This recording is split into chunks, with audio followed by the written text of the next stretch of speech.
At the beginning of the movie, we see a group of friends who have come to the Catskills to celebrate Elise's birthday. While there, they also learn that Haley and Grant have recently broken up. After some time, they realize they have consumed all the beer, and it cannot be delivered to the mansion they rented. Paxton suggests that he is sure the place has booze locked up somewhere, and they all start searching the mansion for it. During this, they find a door with a keep out sign on it, which they ignore, and Lucas breaks the door to get in. They enter the basement but find no alcohol there. However, they discover that the basement is filled with creepy stuff, and Haley tells them that it is all old astrological equipment. Meanwhile, Paxton finds a box of strange tarot cards and shows them to the others. Elise asks Haley to do a reading for everyone, and she agrees but comments that the cards look hand-painted and she has never seen cards like these before. She explains that each zodiac sign is represented by a card in the major arcana, and by incorporating the planets into the reading, it becomes more accurate. Just before they start, a gust of wind blows, startling them all. Haley suggests they shouldn't proceed, explaining that it's an unspoken rule not to use someone else's deck. However, when Elise insists, saying it's her birthday, Haley reluctantly agrees to do it. She explains that there are 12 tarot cards placed in a circle representing the zodiac, with a very important 13th card in the center, which indicates the overall theme of the reading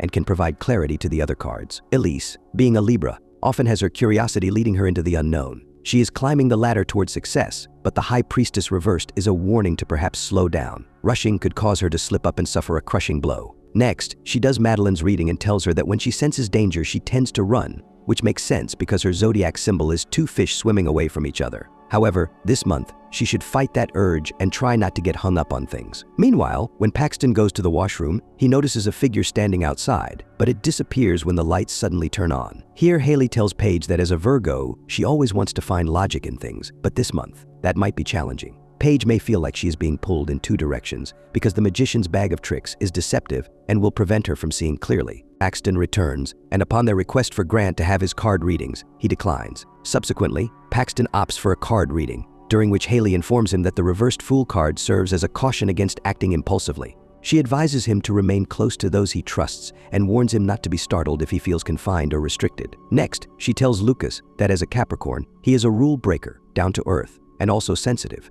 She mentions that she foresees a change in his financial situation and that love is in the air. However, the reversed Hermit card can indicate poor judgment and serves as a warning to be mindful of his direction. While he is someone who will go out of his way for love, he should remain focused, as the Hermit's light could lead him down the wrong path. Finally, Grant agrees to have his readings, and Haley tells him that as a Leo, he is generous, loyal, and a natural leader. However, Leos can also be headstrong, arrogant, and always feel the need to be right. Grant thinks she is making things up and starts to leave, but Haley stops him and explains that the Devil card represents his shadow side. He is walking a very dark path, and this month, he will need to face his demons and make a sacrifice, or he risks losing someone important. Haley then draws cards to read her own horoscope, which reveals that love will be the death of her. The next day, the group returns to campus, where Elise is staying in her dorm alone because everyone else has gone to a frat party. While on the phone with Paige, she comes out of the bathroom and is startled to see a ladder leading to the attic. She calls out to check if anyone is upstairs, and when she gets no response, she closes the attic and goes into her room.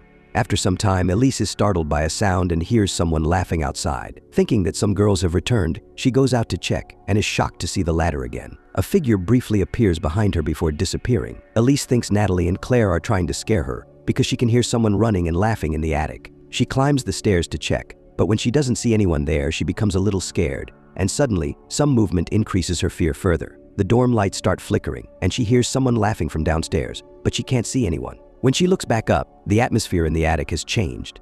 She sees the High Priestess card in front of her, and as soon as she picks it up, an entity haunts her, causing her to fall. The entity pulls the stairs up, and when Elise tries to reach her phone, an unseen force drags her back. Terrified, as Elise attempts to flee, the entity bludgeons her to death with the ladder. The next day, all of Elise's friends are shocked and saddened by the news of her death. And since Paige is the most affected by this, Haley decides to stay with her for the night. Later, Paige suddenly wakes up from a nightmare, and when Haley tries to calm her down, Paige tells her that she keeps seeing Elise's face every time she closes her eyes and believes Elise would still be alive if she had been there. Haley explains that whatever was going to happen would have happened regardless. She shares that she grew up in an old house in Minnesota. Her dad left before she was born, so it was just her and her mom. Her mom got sick, and despite trying numerous treatments, nothing worked. That's when she got into tarot. Initially, it was just a way for her to make sense of things. She did countless readings, and every time, they indicated her mom wasn't going to make it. She couldn't stop death. and she doesn't want Paige to blame herself for what happened to Elise. Meanwhile, the entity appears behind Lucas, but disappears when he turns around to check. Now, as he reaches the train station, the lights begin flickering. Deciding to ignore it, he moves forward, but soon he hears scary noises and is startled to see a figure standing at a distance. The entity begins moving toward him, due to which Lucas gets scared and starts running away and enters a restricted area in an attempt to save his life.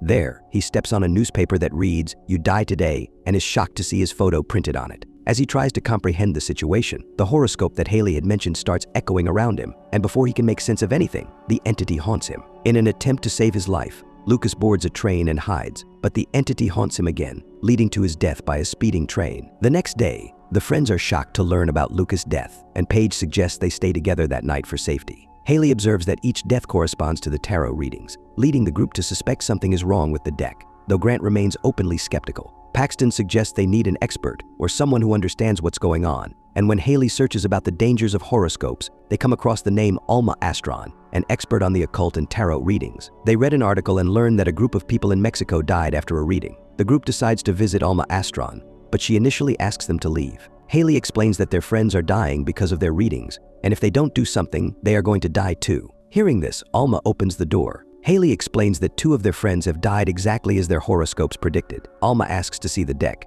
but Haley admits she doesn't have it because she doesn't own it. Alma asks Haley if the cards were in a wooden box with a zodiac wheel on it. Haley confirms and insists Alma explain what's happening. Alma explains that these cursed cards are responsible for several tarot reading group massacres, including an incident in London that she narrowly survived because she did everyone's readings but her own, and since then she has been looking for those cards to destroy them. She then reveals that the cards belong to an astrologer in the late 18th century who served a Hungarian count, predicting the future for him. After a reading predicted the count's pregnant wife and child would die in childbirth, and this came true, the grief-stricken count accused the astrologer of witchcraft and ordered his men to kill her daughter. Enraged with grief, the astrologer performed a reading on the count and his close friends, dooming them to death, and then killed herself. She bound her soul to the cards, sealing their fate and hers. Not long after, the count and those closest to him died horrible deaths. She got her revenge but cursed the cards and inverted the zodiac, and now anyone who has their horoscope read using those cards will have to face the dark side of fate. She urges the group to destroy the deck, which is still at the mansion if they want a chance at survival. While driving to the mansion, their car breaks down for no apparent reason and stops on a bridge. They become worried because according to Haley's reading for Madeline, technology will fail unexpectedly. Madeline freaks out,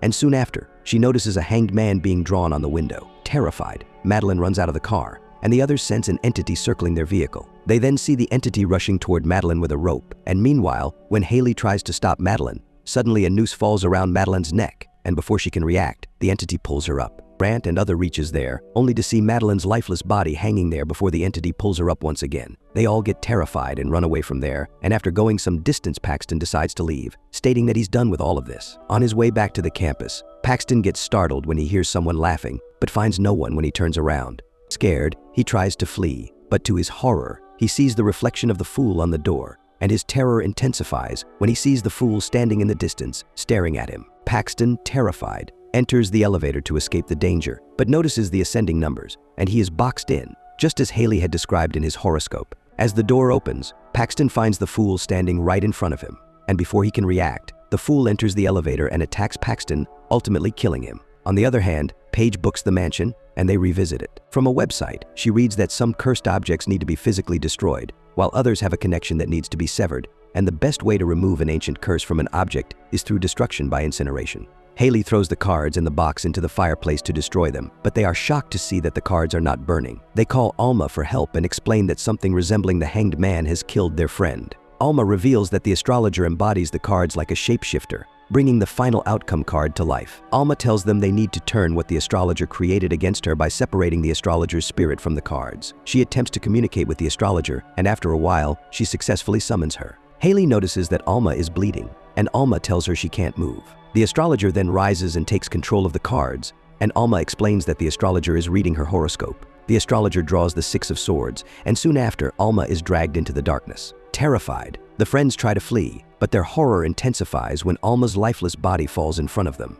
During their escape, Paige accidentally gets separated from Grant and Haley, but she hears Haley's voice coming from the basement, calling for help. As she enters the basement, the door slams shut behind her, and Haley's voice turns demonic. The light then begins flickering before the bulb explodes, and Paige then encounters the magician, who traps her in a box and saws her in half. Upstairs, Grant and Haley discuss how to undo the curse. Haley suggests that if she reads the astrologer's horoscope, they might be able to turn the curse back on her. Grant is hesitant about the idea, but Haley insists, saying they are already as good as dead, so they have to try. Suddenly, Grant is pulled out of the window, and Haley is terrified to see the devil moving towards her, which then disappears into the darkness. The death then appears, and just as it attacks her, Haley manages to escape the room. She tries to flee but is attacked again by the death, who tries to kill her. However, Grant intervenes and saves her, and urges her to finish the reading while he stays behind to stop the entity. As Haley runs to complete the reading, Grant is attacked by the devil. As Grant is dragged away by the devil, Haley quickly gives the astrologer a reading with her deck. She notices that all the astrologer's cards are in reverse, indicating immense pain. Haley tells the astrologer that she understands what it's like to have someone taken from you, and that staying stuck in the past won't change the future. The astrologer lifts Haley into the air and tries to kill her in anger. However, Haley defiantly says she read her cards and it's over, and the astrologer then sees the death card. Eventually, Haley lets go of her mother's grief and the astrologer's spirit. As a result, the spirit is consumed by the curse and is burnt alongside the deck. Haley and Grant reconcile over their survival and relationship and start to make their way home. On the way, they reunite with Paxton, who had survived his ordeal after his roommate, Todd, opened the elevator door at the last second, which made the fool disappear. Don't forget to subscribe and enable notifications to catch more videos like this. Thank you for watching.